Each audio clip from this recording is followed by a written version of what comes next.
حضور صلی اللہ علیہ وسلم کی حیات طیبہ کے آخری ایام میں یہ واقعہ پیش آیا کہ حضور مسجد نبوی میں تشریف فرما ہے، مجمع موجود ہے، اچانک ایک شخص ظاہر ہوتا، شدید و بیاض ثیاب، شدید و سواد شعر، اس کا لباس انتہائی سفید صاف، کوئی اس پر دھبا نہیں، داغ نہیں، میل نہیں، بال انتہائی سیاہ چمکدار، گرد آلود نہیں، ولا یعرفہ احد منا، اور ہم میں سے اسے کوئی پہچانتا بھی نہیں تھا، کسی بھی ریت سے خاک سے بالکل آلودہ ہوئے بغیر بال ہیں، تو شاید یہ مدینے کا رہنے والا ہو، تو مدینے والوں میں سے کوئی تو ہوتا کہ جو اس کو جانتا پہچانتا، کوئی نہ کوئی تو گریٹ کرتا اس کو مجمع میں، آؤ آؤ ادھر آ جاؤ، میرے پاس آ جاؤ، کوئی نہیں۔ اور اگر براہ راست باہر سفر سے آ رہا ہے تو کچھ گرد آلود بال ہوتے، کچھ کپڑے میلے کچیلے ہوتے،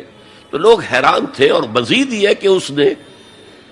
سیدھا تیر کی طرح مجمع کو چیرتا ہوا حضور کے عین سامنے جا کر بیٹھ گیا۔ اب لوگ حیران ہیں،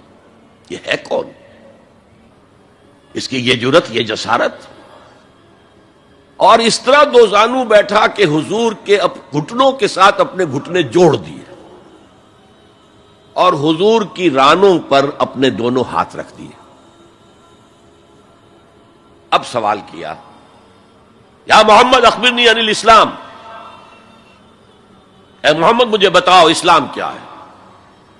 حضور نے فرمایا وہی جو میں ابھی آپ کو حدیث سنا چکا ہوں، الاسلام ان تشہد اللہ الہ الا اللہ وان انا رسول اللہ وان تقیم الصلاۃ وتؤتی الزکاۃ وتصوم رمضان وتحج البیت ان استطعت الیہ سبیلا۔ پھر کہا اخبرنی عن الایمان،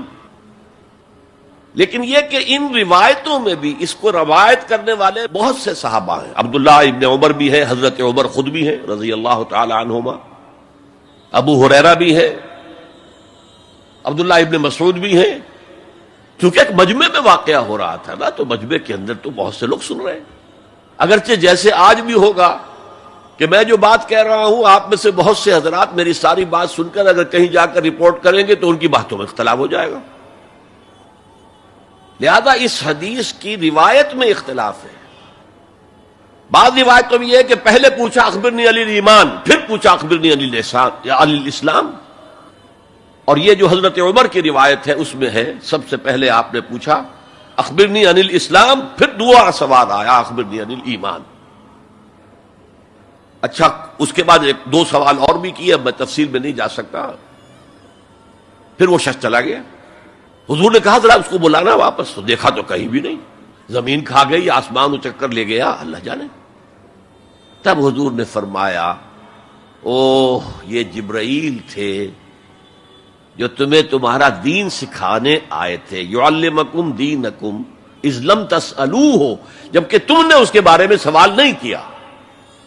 اور یہ پہلی بار ہے کہ میں جبرائیل کو پہچان نہیں سکا، انسانی شکل میں وہ آئے اور میں پہچان نہیں پایا،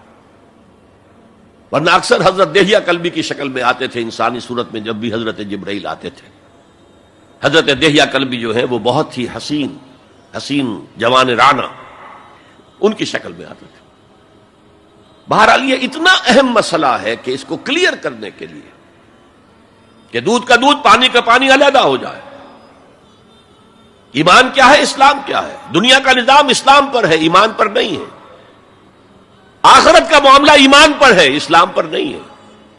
کوئی شخص مسلمانوں کا بہت بڑا قائد ہو، بہت بڑا لیڈر ہو، لیکن ہو سکتا ہے آخرت میں زیرو ہو۔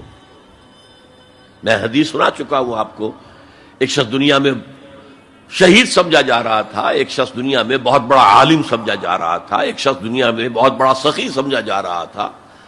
اور اللہ نے سب کے دعوے جو ہیں ان کی نفی کر دی۔ تم نے جنگ کی تھی اس لیے لیقال جریء کہا جائے، بہت ہی جری آدمی ہے صاحب، بہت بہادر آدمی، کیا کہنے اس کے،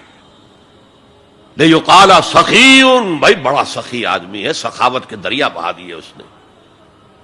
بھائی بہت بڑا عالم ہے، اس سے علم کا کتنا جو ہے لوگوں کو فیض پہنچا ہے۔ وقت قیلا، یہ تمہارا مقصود تھا، وہ مقصود دنیا میں حاصل ہو چکا، تمہاری شہرت کے ڈنکے بج چکے، اب یہاں تمہارے لیے کچھ نہیں۔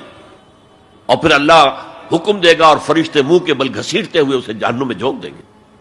تو وہ اسلام وہاں کام نہیں آئے گا. بلکہ اسلام کیا، اسلام پر اتنی اضافی خوبیاں بھی کام نہیں آئیں گی اگر دل میں ایمان نہیں اور اس کے نتیجے میں نیت درست نہیں. هي الحلقات تحفظني بآيات من القرآن، هي الحلقات تملأني بحب المصطفى العدنان.